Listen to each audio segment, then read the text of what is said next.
Slips in my hair.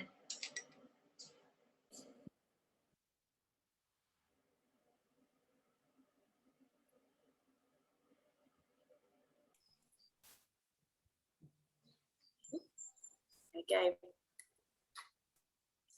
People are arriving. Yep. If you're just arriving with us, if you want to just pop in the chat box who you are, where you come from, what you do, that'd be really nice to get to know who's with us today.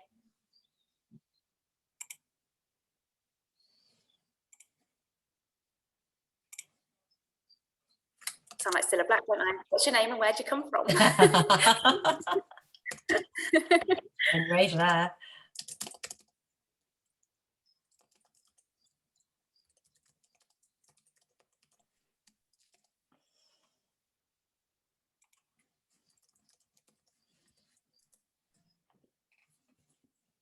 Malta, wow. Excellent. Hi, Amanda.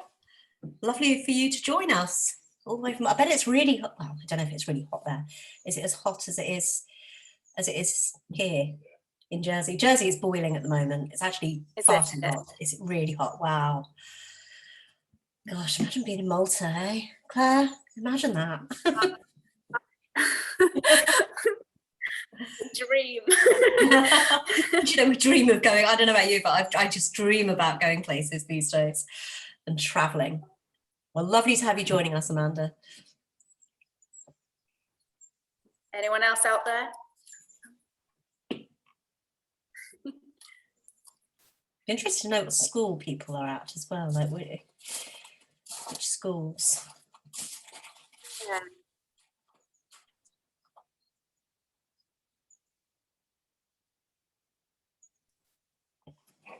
Everyone got ready? Yeah. Hi, Jackie. Jackie. Lovely to have you with us, Jackie. Thanks for joining us. And sunny Stockport. That make a change? I'm being cheeky, by the way. You don't have to say anything. You don't have to agree. We were like this with the lady from Scotland last time. Yes. Look, I'm sorry, I live in the south.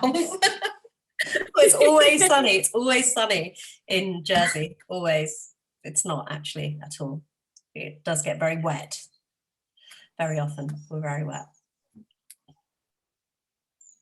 Tokyo. Wow, we are really going global. Excellent. Gender and leadership in education. Well, that's fantastic. Hi, Deanne. Sounds like a great master's. I hope, you know, it sounds like you're really qualified to be doing this. Should get you to do the next one on diversity. What are you doing? Yeah. Right. Shall we make a start then, Claire? Yeah, I think we should. I know that this session doesn't have as many people signed up, and I know it's very busy at this time of year anyway for people, particularly now with tags as well. So everybody that is has signed up will also get access to the recording as well. So possibly people will just watch the recording later when they have a bit more time. Well, welcome to everybody then. If you are here live, that's great. And if you're watching the recording later on the Women Ed YouTube channel as well, welcome to you all. This is the last in our series in collaboration with Women Ed, and the second with the amazing Parm Plummer, who also led the last session, which was called Your Year of Being 10% Braver and Battling the Dreaded Imposter Syndrome. We've also done other sessions about why early career teachers should be part of Women Ed. And we also had a very popular session about writing applications with the fabulous Vivian Porritt. I said Vivian then, Vivian Porritt. If they are interesting to you, then do go and have a look at the Women Ed YouTube channel. They are still there for you to have a look at. On to today, Parm Plummer, who is our speaker, hello Parm, is one of the Women Ed Global Strategic Leaders. She has 22 years experience of teaching and a very keen interest in diversity and whole school culture as well. And during the session, there'll be lots of opportunities to do activities, and I will monitor the chat box. So any questions, please feel free to get involved. I'm hoping also to put on some more free sessions in the future. So if there's anything in particular that you'd like covered, do let me know. If you're here live, do put it in the chat box, or if you're on Twitter, please do drop me a message. My handle is Clary_S or @Clary_S, which will be on the screen in just a second. I hope you enjoy the session, and please feel free to do get involved and ask questions as well. Over to you, Parm. Brilliant. Thank you very much for that very professional introduction there, Claire. That was fantastic. We were just having a discussion before we started the webinar about how exhausted everyone is because of tags and everything else. So, you know, hopefully this session will just give you a moment to stop thinking about tags and formulas and data, and actually just allow you to think about some of the things that make, you know, what we do in schools amazing, and you know, reflect on how you could be more diverse and more inclusive in what you're doing in schools. So I'm just going to put my, hoping this is going to, there we go, got my screen up, and I will give you opportunities to talk or kind of chat. What I'd really like is that you share your ideas and your views and things. So please, you know, please do that, and do get involved with the discussions that we're going to have. So our question, really, our title, our focus is how to diversify your team. And my name is Parm Plummer, as Claire introduced at the beginning, and I'm a global strategic lead for Women Ed. And a little bit about the organisation. This is what we do at Women Ed. We empower more women to have the choice to progress on their leadership journey, and that involves having conversations such as this about how to be a better leader. So we engage in lots and lots of different ways with women to help them progress that climbing wall of a career ladder, or career as we refer to it, because often women experience the picture on the right of the screen rather than the left of the screen. And our values underpin everything that we do at Women Ed, which is why this topic that we're going to be discussing today is so important to us, and why it really matters, because it really speaks and resonates with our values, and that is of community, of connection, of collaboration, and also challenge and change. You know, sometimes we need to reflect on where things aren't quite working and how we can improve. We've got 4 main campaigns, one of which is to increase the diversity of women in leadership roles. So that's where this session ties in, really, in terms of thinking about how we can explore that changing the nature of leadership so that it looks much more diverse. And we don't just mean BAME women, we mean diversity in all forms, because diversity in different locations means different things, really. Where I live in Jersey, we have a huge Portuguese community, and that community is underrepresented at the top levels, really. So we need to work harder as a you know, within our schools, to ensure that we've got more Portuguese representation at the top. That's our kind of issue of diversity. You perhaps need to maybe reflect a little bit on what your area is. But being one of our key campaigns from 2020, this is something that we're really hoping to see change in within the next few years. We've got 30 plus networks, and I want to say 22 countries plus now. And the networks are growing and growing and growing. And hopefully, I mean, I'm sure pretty much all of you who are joining us today are, I'm speaking to the converted here, you probably already know about our mission, but it always astounds me at just how far the message of Women Ed spreads and how much it means to so many people. I'm constantly humbled by that, because it shows just how important the work that we do really is. So in this session, what we're going to be focusing on, well, these are the kind of questions that we might want to be thinking about when we're looking at diversity. And the first question is, well, you know, what is the issue? Where are the problems, and why is it a problem that we don't have diverse teams? We're then going to understand why it will benefit you.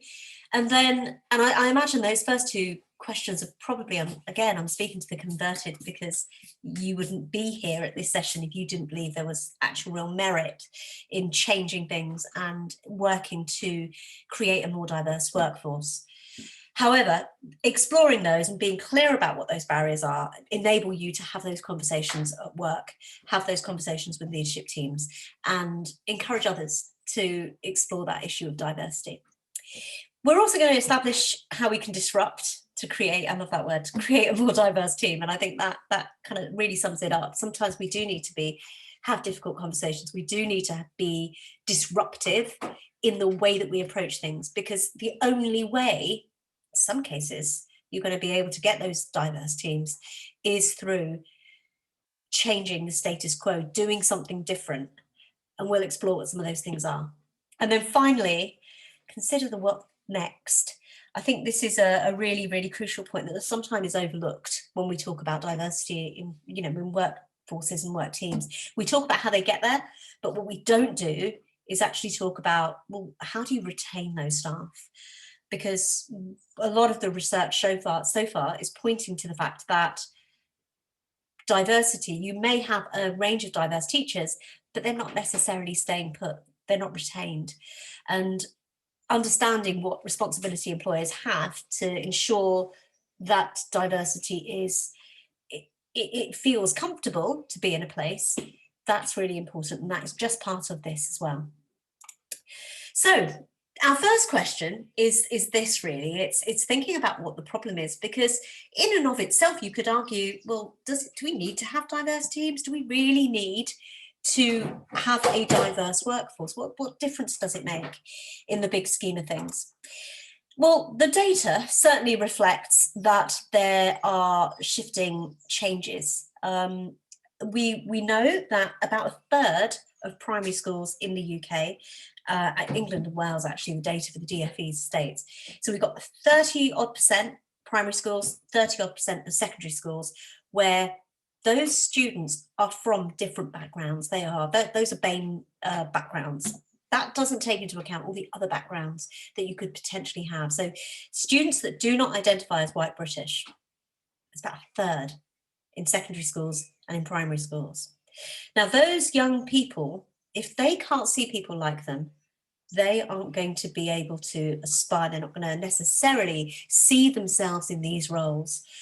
And that's powerful, because if we want those young people to meet the targets that we set for them, then we need to provide role models for them. So that's the first kind of factor.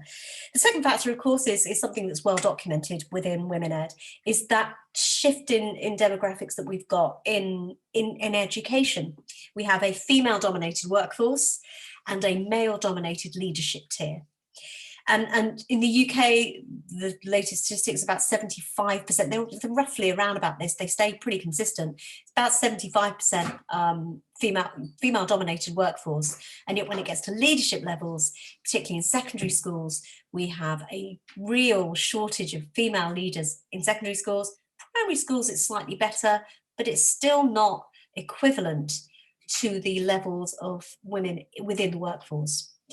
And so that gender balance needs to be addressed. But equally, when it comes to, for example, BAME figures, and I quote the BAME figures because it's about the only data that we really have. We don't really have much data on other ethnic groups and ethnicities, simply because of the reporting.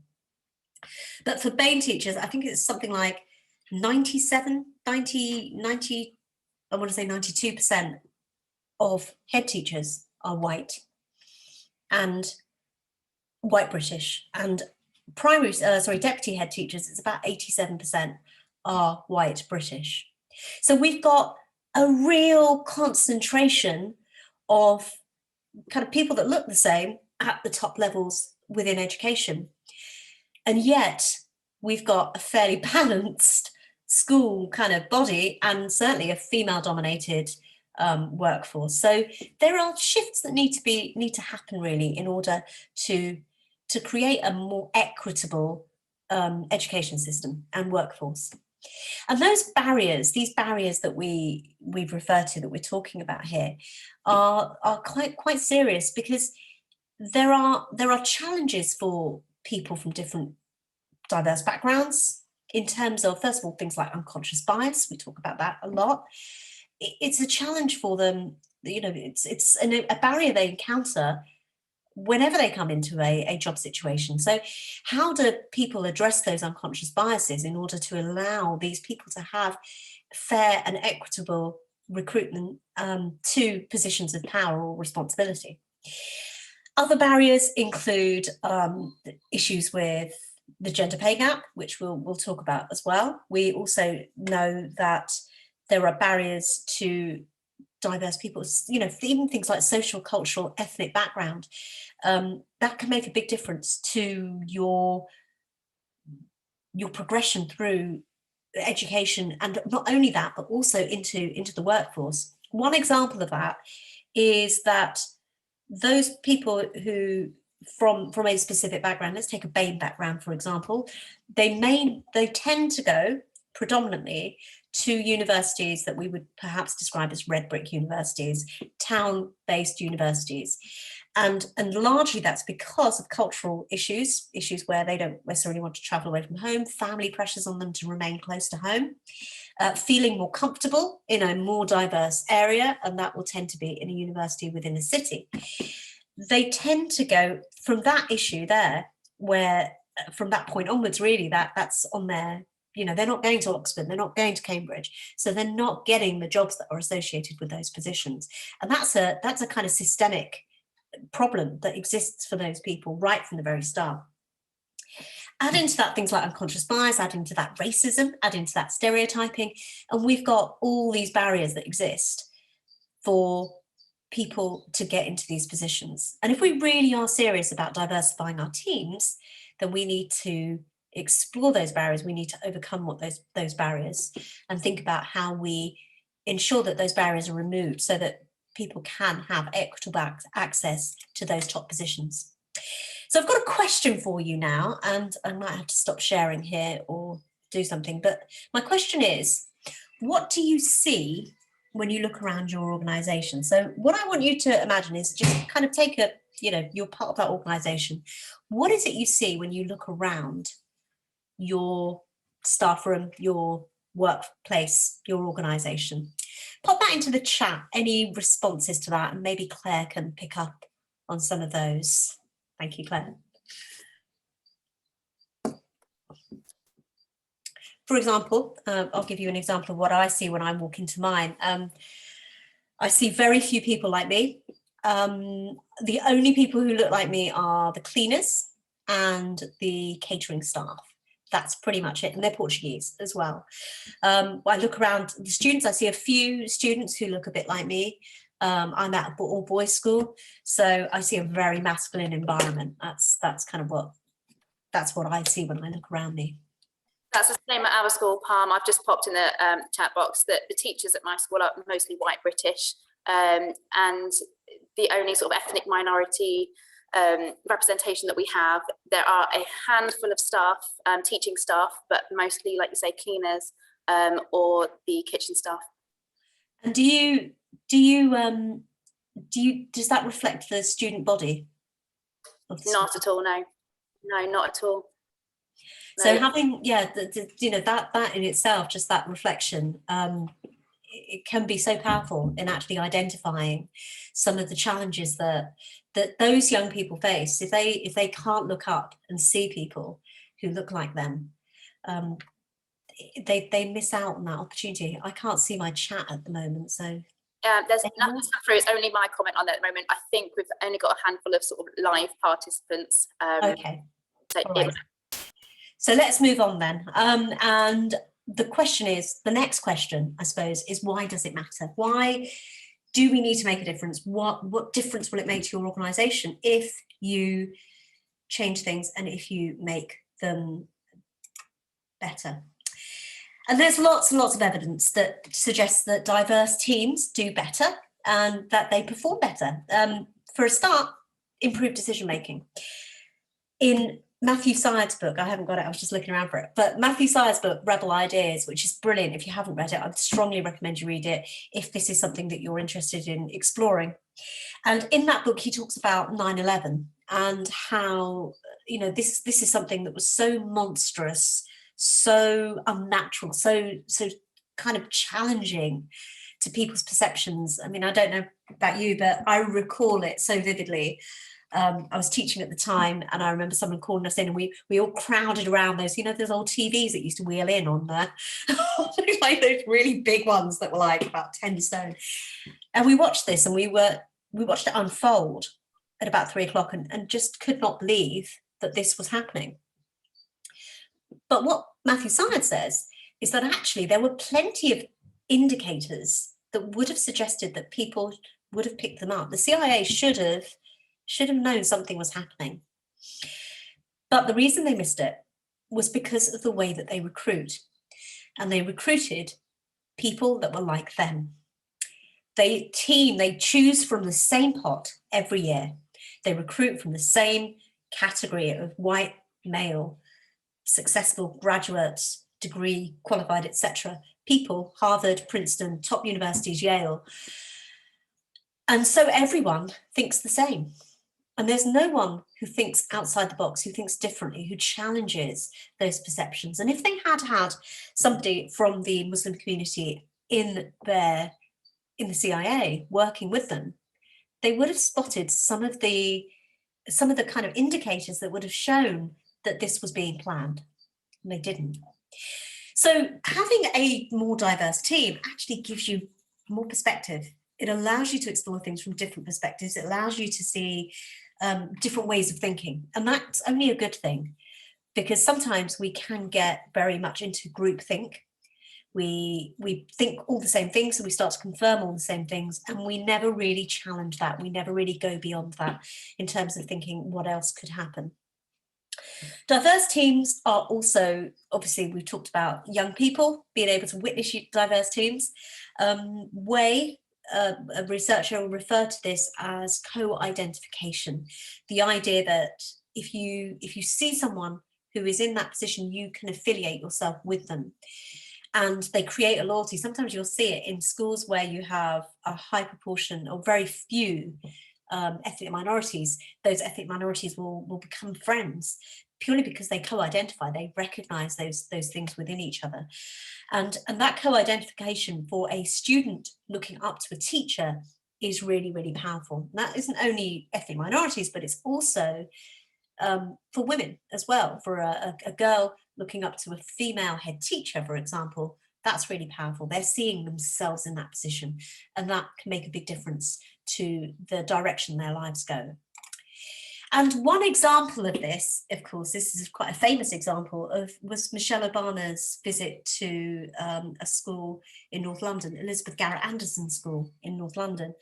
And what she did on her first visit to the UK was, and this story is in Becoming, her brilliant autobiography, which again I'd strongly recommend because it's just so good. Learning about her story and how she really did kind of have to work hard to get to where she got. She visited this school in, I think it was 2010, and she was on a state visit and said, I want to go into a secondary school, and I want to go and see these people. So she preempted this, she prompted this visit. She went and visited these girls, and she didn't go and talk to them about, I guess, the sorts of things that you might talk about. What she talked to them about was the value of hard work, the value of aspirations, the value of believing that you can get somewhere if you put that effort in and you try hard. And what the statistics, what the data shows us is that she had a profound effect on the performance of the girls that were there witnessing her. 2 years later, results at that school shot up.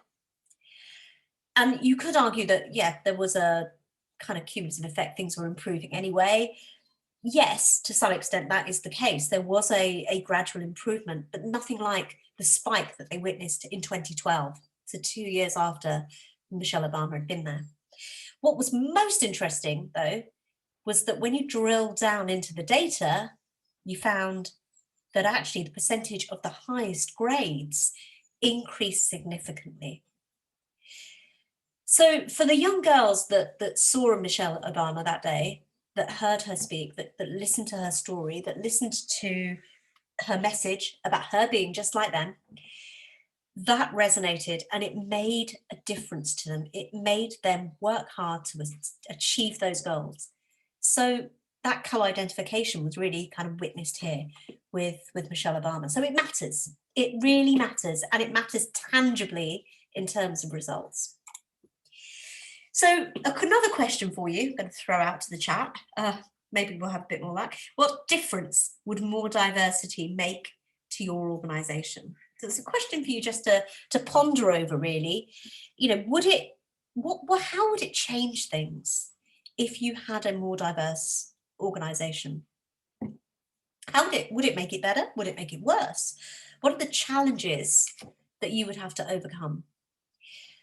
And these are important questions to consider when you're thinking about aiming to increase the diversity of your workforce, because it's, there will be challenges that you will face.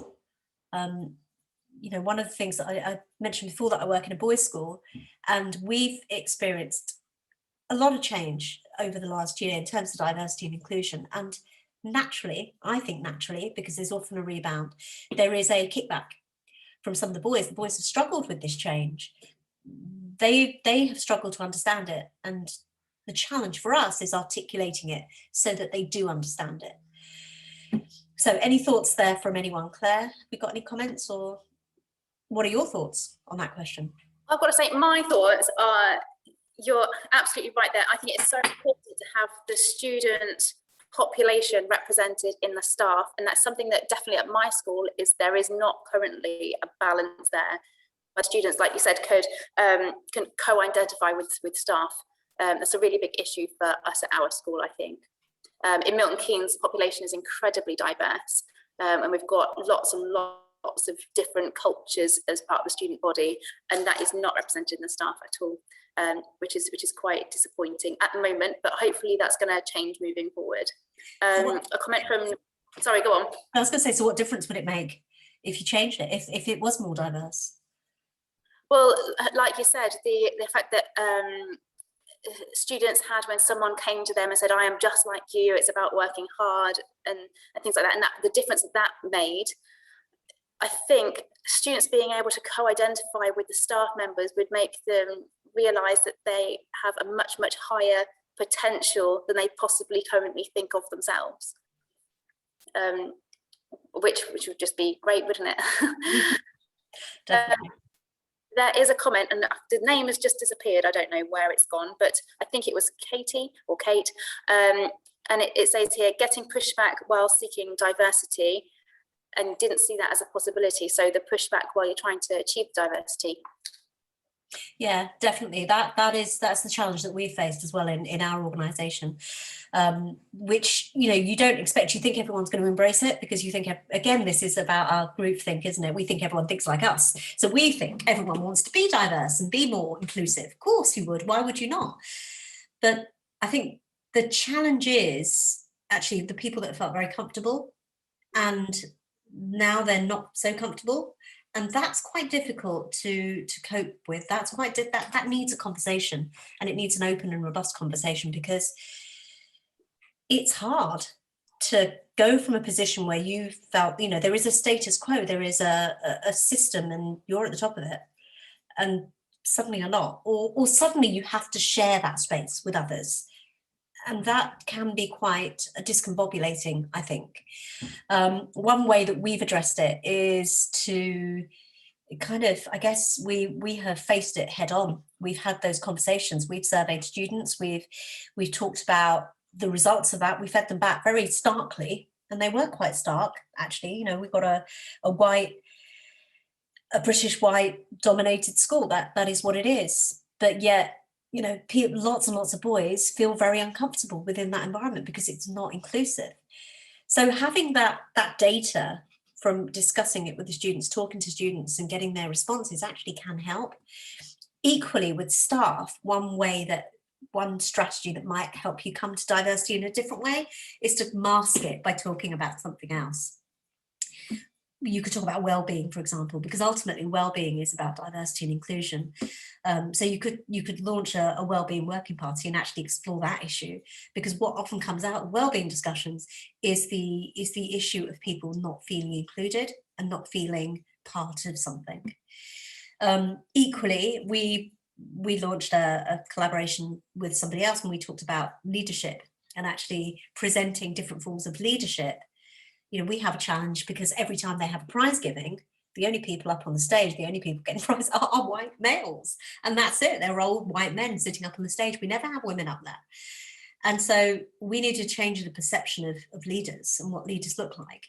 And we did that through talking about assemblies and just saying, hey, we're going to talk to you about leadership, but actually ultimately it was about diversity and about changing their perceptions.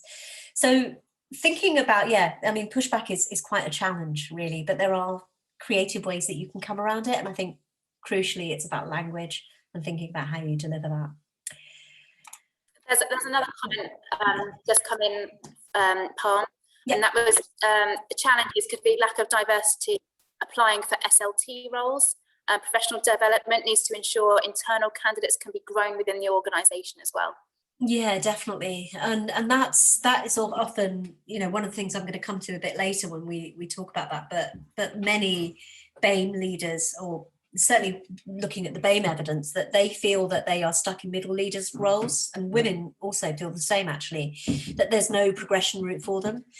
And so giving them routes through that and actually enabling them and allowing them to have development routes within a school could make a big difference, because they're going to be more likely to apply for things as well if they feel that is an opportunity within the school.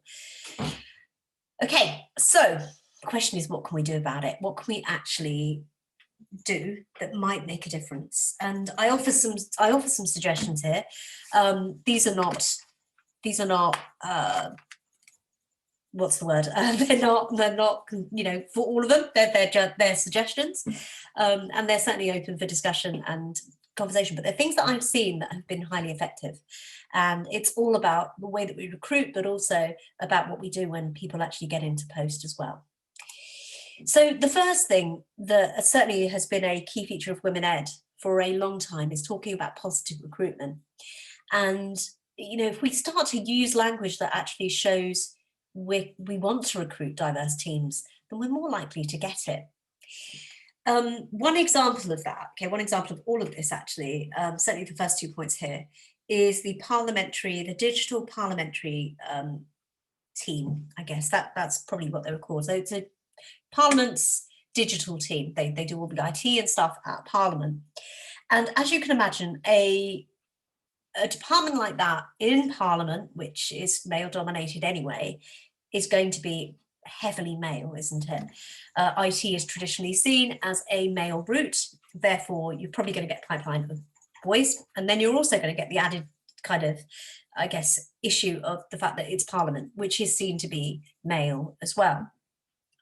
So we've got these two factors compounding, and what the parliamentary digital team found was that the vast majority, they simply had a very white male workforce, and they wanted to challenge that. They wanted to change that, and they wanted to be more diverse because they recognised the values of diversity. What they did was they changed the language on their application forms. Simple thing, that's pretty much all they did. They simply put that they were prepared, they welcomed applications for flexible working. And that one inclusion, and they talked about job sharing as well. I think that was the other language they used. That one inclusion made a significant difference. And now their workforce is 50% female. And it was simply because what was happening before was that women were not even applying to those roles because the language basically barred them. They felt that it wasn't a job for them because of the kind of gendered associations with the work and also the environment. But by changing the language, by showing that they were prepared to be inclusive, by showing that they wanted to give people wider opportunities, suddenly the job became attractive. And they now have a pretty diverse workforce, and they have quite a lot of people working from home, but you know, the kind of job that they do, it actually works really well. So it encourages flexible working, in fact, in a way that maybe other jobs don't. So the language that you use in your applications really can make a big difference, and it can show that you are positively taking steps to recruit. Equally, the salary box on there, this has been a campaign for Women Ed for the last year or so, really, since our unconference, and it was something. It was raised at the unconference by Vivian in her panel discussion about gender pay gap. And one thing that he talked about was the salary box, and how the salary box actually it creates a bit of a problem. It actually starts to embed the gender pay gap for women, because they then get started on perhaps a lower salary than they would have maybe agreed to. or be given. And because women are unlikely to negotiate, because they lack the confidence, they get that salary. They don't negotiate it really. So it begins to kind of embed problems for women in terms of salary. So by removing it, you're actually taking a positive step for women in terms of showing that you are, you know, that's a discussion to be had after you're appointed. Finally, your recruitment should reflect your values. And by that we mean, you know, sometimes we see quite generic adverts going out. We see adverts that show perhaps that, you know, we want a dynamic, we want an ambitious, we want somebody with drive and ambition. You know, that's the kind of language we see often in adverts. But what we want to see really is an advert that reflects the values of who you want in your organisation. And if you are aiming to be inclusive and you are aiming to be diverse, how do you get that conveyed on an application, or on an advert for a job? Because if you want to attract certain types of people, you have got to take those steps to show that's what you're interested in. And one example of a recent advert that I saw, this is for a school in London. I thought this was amazing, really. Actually, I wanted to go and work at the school just simply on the basis of this advert, because their values, the school's values, ooze through this advert. And I think, you know, there are some things perhaps we might think, really, what, sociocratic circle meetings? Great. But that shows us the school is inclusive. It shows us that they clearly want to engage. They want to distribute leadership. They want to work together and collaborate. It oozes from that advert. And the very fact, you know, there are two key things here that these are simple tweaks that you could add to adverts as well. First of all, they're going for co-head teachers. They're actually actively recruited to co-head teachers. Schools might not want to do that. There are challenges with sharing with co-headships. However, it also works very, very effectively. You only have to, you know, ask Emma Turner about how successfully she worked with Claire Mitchell as a co-head. And that story, if you want it to learn about that, is featured in our 10% Braver book, but also in Being 10% Braver. So, you know, that we have lots and lots of examples of flexible working and how it works. If you want to attract a more diverse workforce, you're going to get it if you promote flexible working. Equally, that last line at the bottom there, I think, is particularly resonant. We particularly encourage applications from disabled and Black, Asian and minority ethnic candidates. Now that tells us that this organisation is really keen to diversify their workforce, because they recognise that it is something that they don't have. So in some ways, they're actually taking positive action here, aren't they? They are clearly stating that's what we're looking for. Well, we might not be looking for it, but we're encouraging you to apply. We don't want you to feel that this isn't the school for you. And just the inclusion of that statement makes me feel that this school will understand me, and it's not going to just throw my application in the bin because of my name, which a lot of research shows that having a white sounding name and a male name also can make a big difference. It actually you're more likely to be selected just simply because of unconscious bias. So you know, that point at the bottom shows that those people are not going to be subjected to that unconscious bias. There's a school in Croydon, by the way. I think the job advert is still out there. If you're in London and you fancy a change, this great school, I think it's New School is what it was called, which is a new school in Croydon, South London. The next thing that you could do is to remove gendered language. Now, we talk often about gendered language within...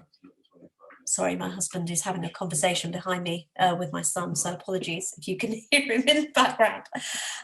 But gendered language is if pretty much you can see it in a lot of adverts. We talked about words like ambition, drive, determination. These words, even though we don't intend them to be, they can often be gendered. One word that you may not think we talked about in my last session, we talked about gravitas. And actually that is often seen as a male word. I think, you know, it should be owned by females as well. But if you see an advert with gravitas written in it, that has masculine connotations, and it's a male coding. So those kinds of words can often be put into adverts without even realizing that you're including them. And so a better way to do it is to check your text. So when you're writing your job applications, also your job adverts, put them through a gender bias decoder. There are lots of these available, and they will just basically check your text.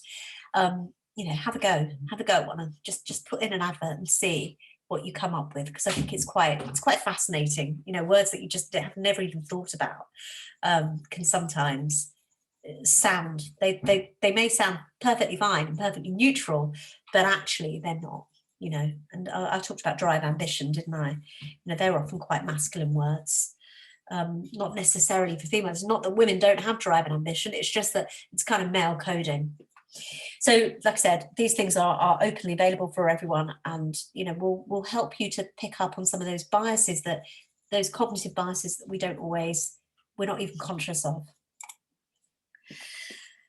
We'll also talk about blind recruitment, and this is something that could easily be done within a school. So even if you're in a trust, or so you don't actually have control over the recruitment process, when it gets to the school level, this may be something you might have more control over. And having a blind recruitment process ensures that you are not subjecting yourself to those unconscious biases that we talked about. And I referred to that research earlier about how even having a white sounding name can make a bigger difference to you getting a foot in the door than someone else. Two CVs, identical, one with a BAME sounding name, one with a white sounding name, white British sounding name. One got more opportunities for jobs than the other person. That speaks volumes about unconscious bias. So removing things that we like, names, age, gender, education, those things that we know are our biases, and actually focusing instead on the experience of the individual and their personal statement. Actually focus on the things that really matter. Can the person do the job? Because if you can start to isolate those things, you're more likely to put aside your bias. You can also, and this I think, many of us will be familiar, those of us who've been doing tags, we've done a lot of cognitive bias training in recent weeks and talked about unconscious biases. But through going through that process, it has at least made us recognize that we are subject to biases that we're not even conscious of. And just the recognition of that, the acknowledgement of those biases, means that you're more likely to make a more careful selection, more careful decision. So maybe that's something else that could be introduced in your organisation. But perhaps through that cognitive bias, in some ways, well, hopefully you've all done it, but it is at least that acknowledgement that there is bias within decision making at all levels.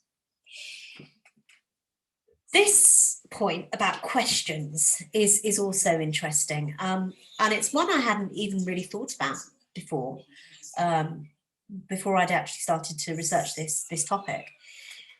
And the questions sometimes that people include in interviews can often be discriminatory without them even realizing.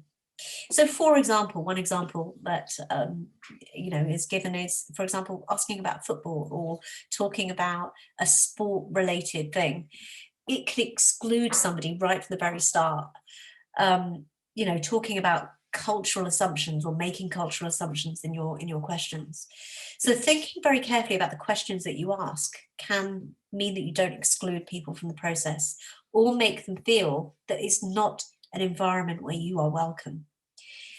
And it's easily done. Again, it's easily done. Sometimes it's worth maybe, checking through those questions with somebody else to check on those biases.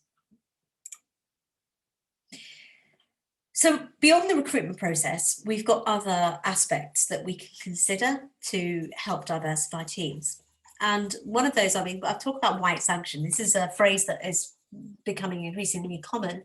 We're seeing more and more of it, but what does it actually mean?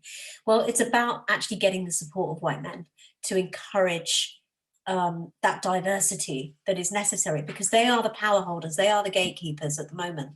If they can't recognize the change, and I think the person who posted the question earlier alluded to that there's this challenge. There's a real kind of barrier to actually engaging in that discussion. And if you have that in your organization, you're not actually going to make a change. It's not going to lead to diverse teams, because if the people at the very top aren't prepared to even have the conversation, then you're going to struggle to change things within the whole school system.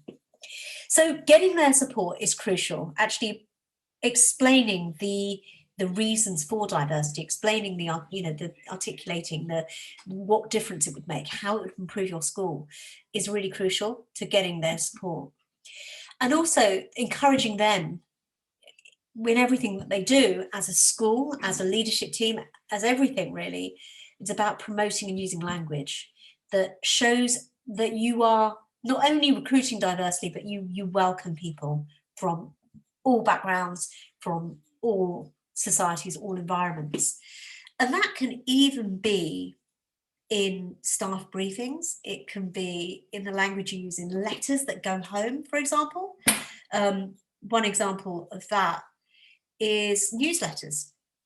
Often we have newsletters that go out, they're in English, because that's the language that we just accept and we assume, and we teach our students that, so we assume that everyone can access these. But there are often families in your community, particularly EAL students, and if you've got a high number of those newsletters are going nowhere really, because they can't necessarily be read. How can you ensure that your work, the work that you're doing within your school, is actually getting out to all the communities that you serve? How do you encourage or promote? I mean, it's not about translating every single newsletter, for example, but what you could do is you could send it out via OneNote, for example, and then actually get them to use the inclusive things on OneNote that actually translate for them. And it will translate the document. In fact, you could even put it through that yourself, because it would take minutes to do that. And actually, even if you have 3 paragraphs that were translated into the language of your community, that's showing that you care and you are actually actively engaged in working with them. So little things like that actually show that you are prepared to be more diverse. And that message gets out, and that becomes a school that then it starts to become self-fulfilling, because you'll recruit more diversely if you show that you are diverse. So I'm going to pause here for a moment, and I've got another question for you. And again, it's about the message. What message does your current team send about the school? So consider this one from the perspective of your community, those people that are looking into your school. So you've done it from the inside looking out. Think about the outside looking in. What message do they send about the school? Any thoughts coming in, Claire? Yeah, I'll keep an eye on the chat box. I was just thinking, that's a really interesting point that you've just made about the newsletters being in English, and it's not something I'd actually thought of before. About, I've obviously understood that parents might not necessarily be able to read English, but it's not something it crossed my mind to be then translating it, or to put it into, was it OneNote you said that translates it? Yeah, OneNote's that's really, I've just made a note of that in my in a section of my notebook that say future things to look at. It's such an easy thing on OneNote as well, because it is so easy to use, the inclusive thing. And the more we can do that for our EAL students, the better, because you do show you're sending that message. Yeah, that's a really, really interesting point. Nothing come through on the chat yet. Yeah, I'm going to definitely look at that. And also the gender bias decoder thing. The first thing I'm going to do after this session is I'm going to go and copy and paste one of our adverts onto that, and I'm just going to have a look. And I might even then post on Twitter later and encourage others to do the same. So I think that's something that we all should be looking at. Such a great idea, yeah. And I'm going to also go straight to the application form and see if it's got a current salary box on it as well. I'm going to start asking questions. Brilliant. You're disrupting already. Excellent. That's fantastic. They're going to hate me in the morning. But do you know, it's funny though, that because those little things though, I mean, the gender decoder thing is really interesting, just simply because, you know, you suddenly look at things in a different perspective, and actually that the knowledge is power, isn't it? We can't, if we don't know these things, we can't act on them, we can't change anything. But actually, once we start to become aware, that's when we can start to change things. And I think that's the key to really the whole diversity and inclusion discussion. Yeah, and you know, I'm particularly interested to look at the difference in the job adverts for, you know, a standard teacher compared to an SLT post, for example. And I know that we've had some sent out recently in an email. So I'm going to just have a look at those and see, is it a standard one that we send out, or are there differences between the leadership post and the standard teacher post? And even the sort of the learning advisor level, is that more geared toward women than men? I think that will be very interesting reading. So I'm going to have a look at that later. Do share it though, please. And actually, hopefully we can encourage more people to get involved. I'm sure there'll be some trusts that will come on board with that for sure, and be prepared to give it a go as well. Yeah, I know that, I mean, I'm thinking about my current school. We've got an entirely white male leadership team, which is really interesting, because, you know, you think, how does, if we really want to be inclusive, that's not, and that's been a real bugbear of the school for a long time. A lot of women have said that they've never felt that leadership is an avenue for them, simply because it just looks like that, and they just don't see it as accessible. And if you've got people saying, you know, right at the very start, well, that's not for me because it's not accessible, then you're not even going to get them to apply. You know, they're just not even going to bother, because why bother when I'm not going to be seen as something like that?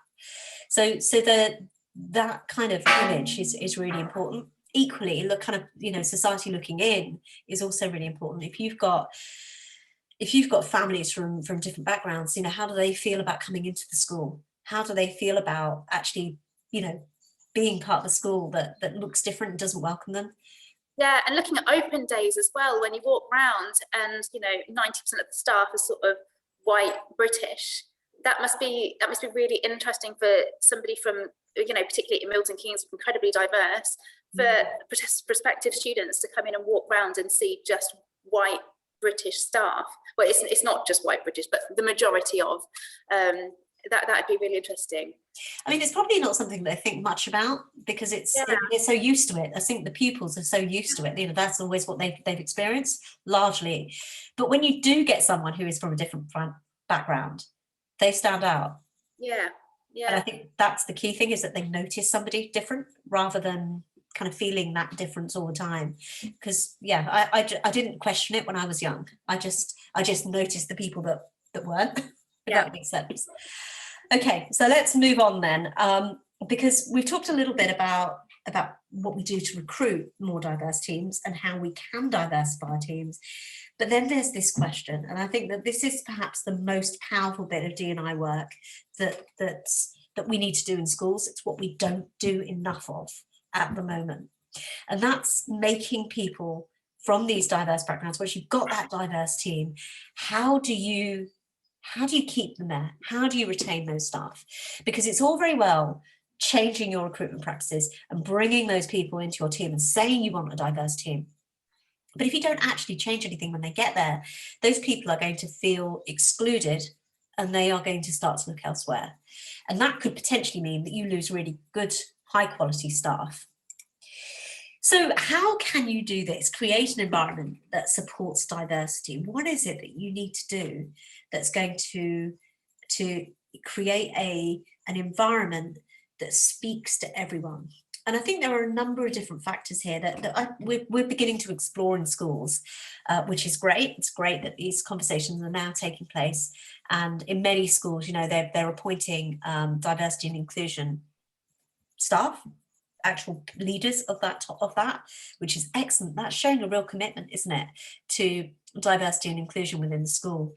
They're also putting on more events. They're diversifying the curriculum. I'm a historian by training, so for me that's something that really resonates, actually teaching a curriculum that is much more diverse and much more broad.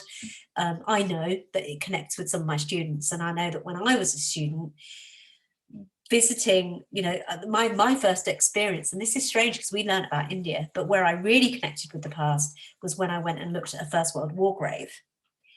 And there was a grave of a Punjabi soldier, come from the Punjab in North India. So this soldier, this grave on the Western Front, which is something that I always thought wasn't my history. We learned about Indian partition, actually. We learned about Indian independence, but that was Indian history. And we learned about Arab-Israeli history, but then we learned about the rest of history.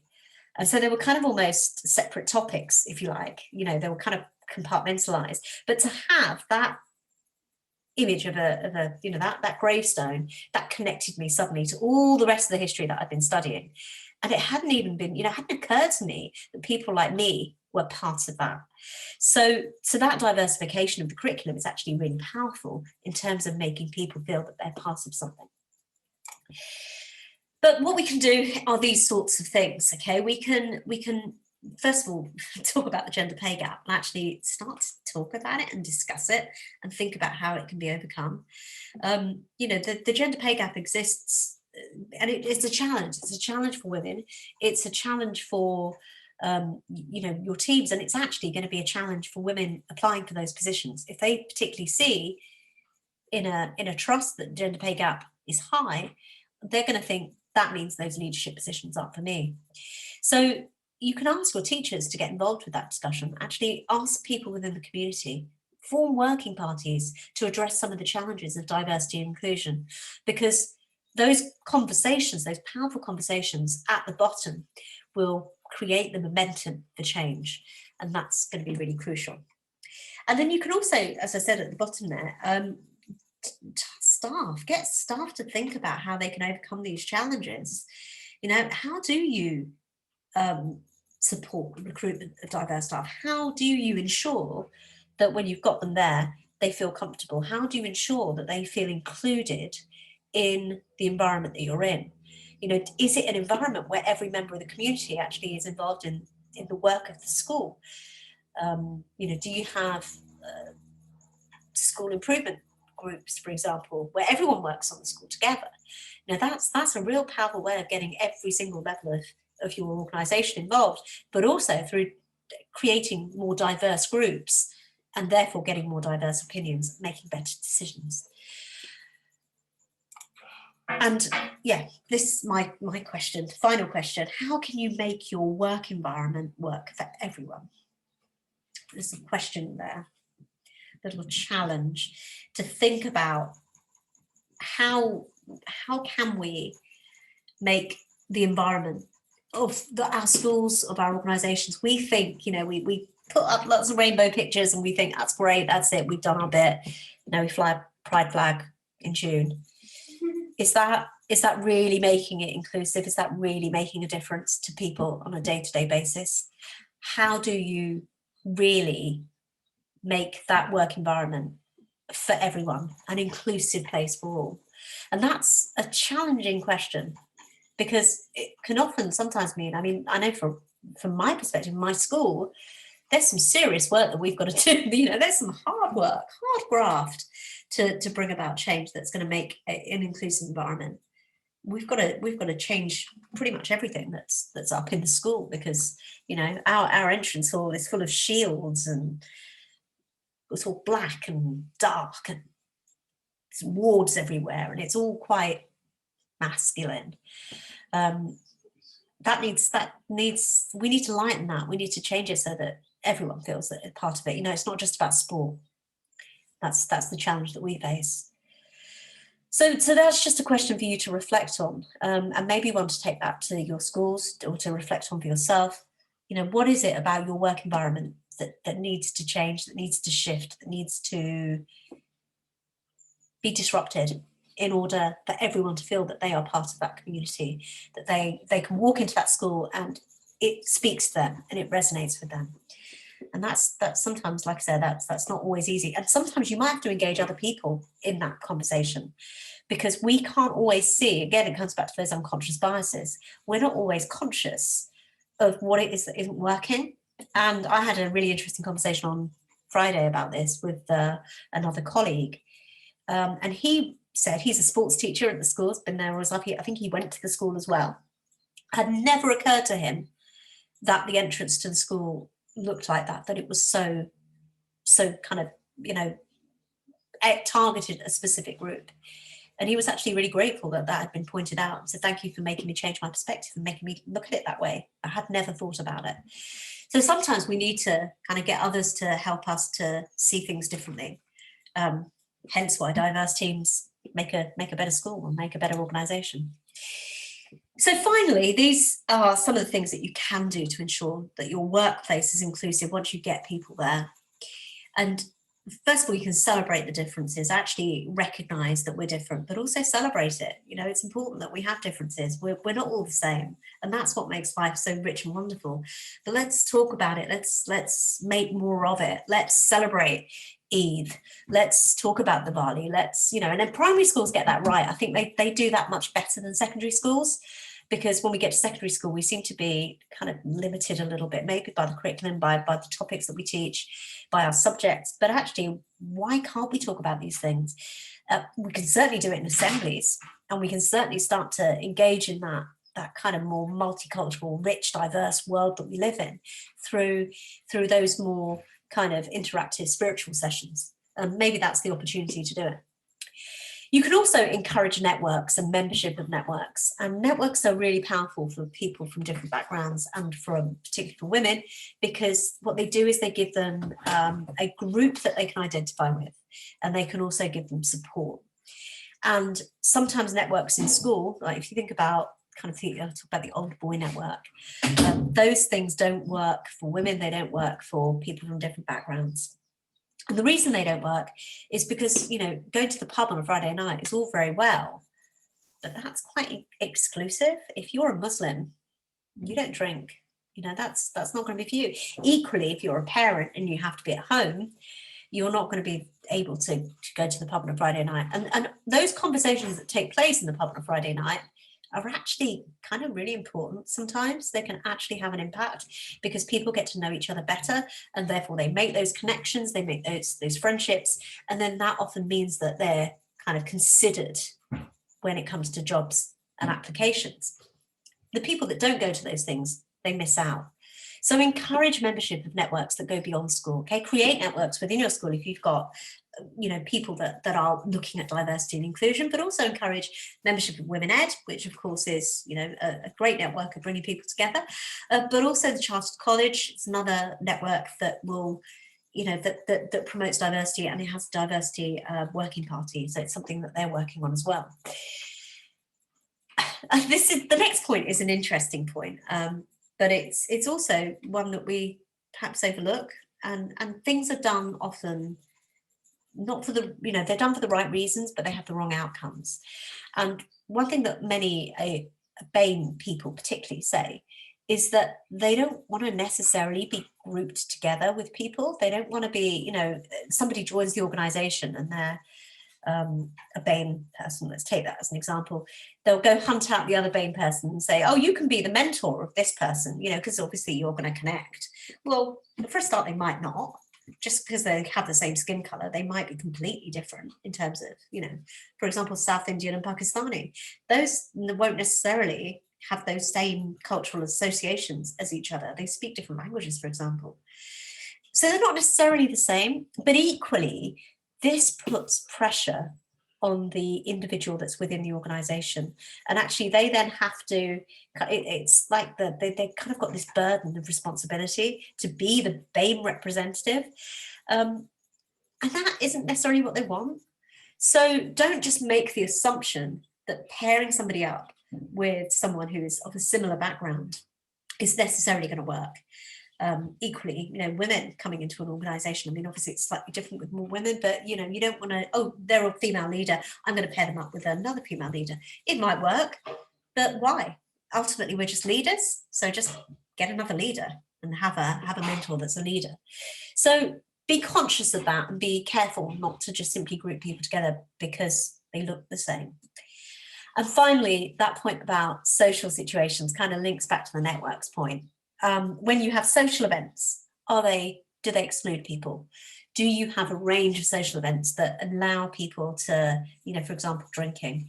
The days that you choose them, you do always go out on Friday night. Well, Friday night for a Muslim, again, is a tricky night because it's Jummah and those are Friday prayers. So, that's not necessarily a day. If you're Jewish, are you going to be out necessarily on a Friday night? It's the Sabbath on Saturday. So these are things that you've got to be conscious of in your own community. What days kind of have resonance for them? What matters? And do you avoid those days? How do you work around them? You don't have to avoid them completely, but think about how you work around them. But also just be conscious of what people are going to enjoy doing and what they might not enjoy doing.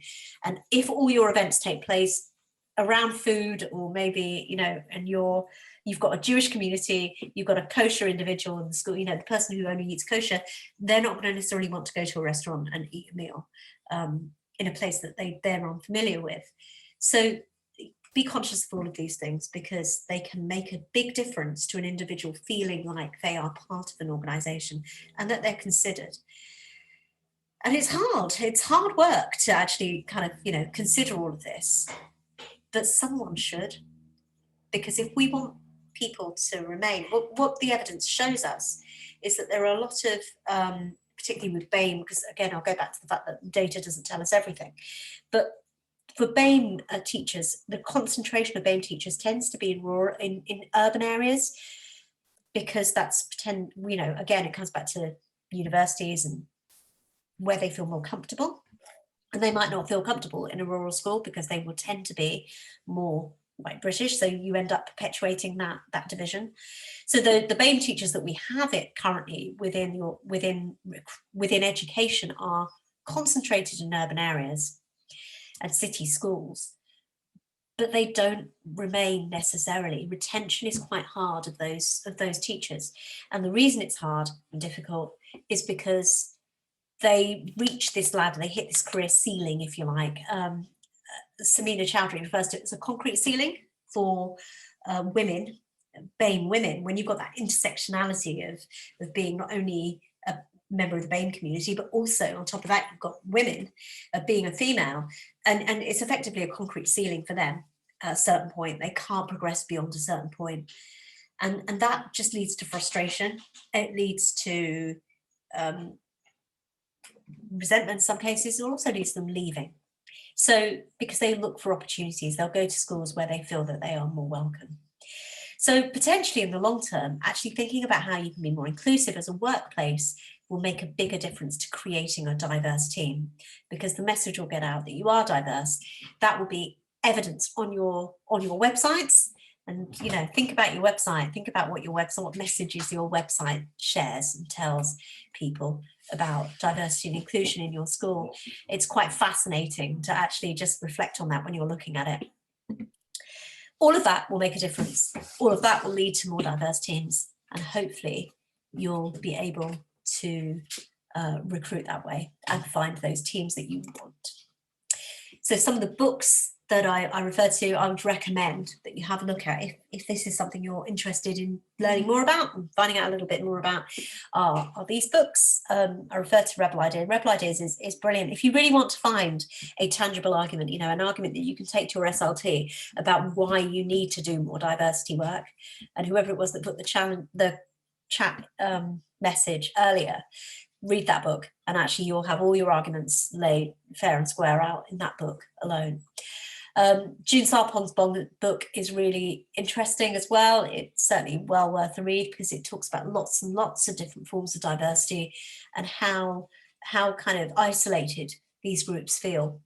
And finally, of course, our 10% Braver book, first women-ed book, which has strategies in it, but also has a really good article by Samina Chowdhury on chapter by Samina on the experiences of BAME leaders and how their experience of leading can, the challenges that they face. And that's quite useful as a leader to read in order to understand and see how different their experience is. So I'm done. That's it, Claire. We're here. Any questions or anything from anyone, I guess? There are no more questions. There's just been a couple more little comments just again saying how frustrating it is if a colleague has a different understanding of what is meant and needed with diversity. And then also about childcare for staff where they have children in like primary school, but they work in secondary, and the different finishing times actually puts real pressure on the female teachers as well.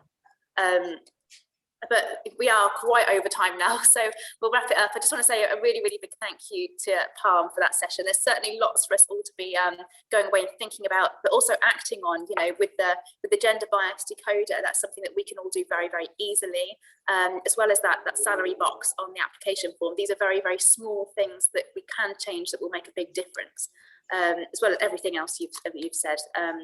Just really real thanks to you, Parm, for a great session. Brilliant, and thank you for everyone who's joined us today. If you've got the opportunity to think about how you will be 10% braver in bringing about diversity and inclusion in your teams, then please tweet it out there. Put the hashtag WomenEd and also add at Clary_S, which is Claire's Twitter handle, and at Parm Plummer, and of course, yeah, the hashtag 10%, being 10% braver is our annual, it's our hashtag for the year. But thank you everyone for joining us. It's been brilliant. Hopefully there's some things that you can take away and act on and disrupt. That was the word that we used, wasn't it? Thank you. Thanks everyone.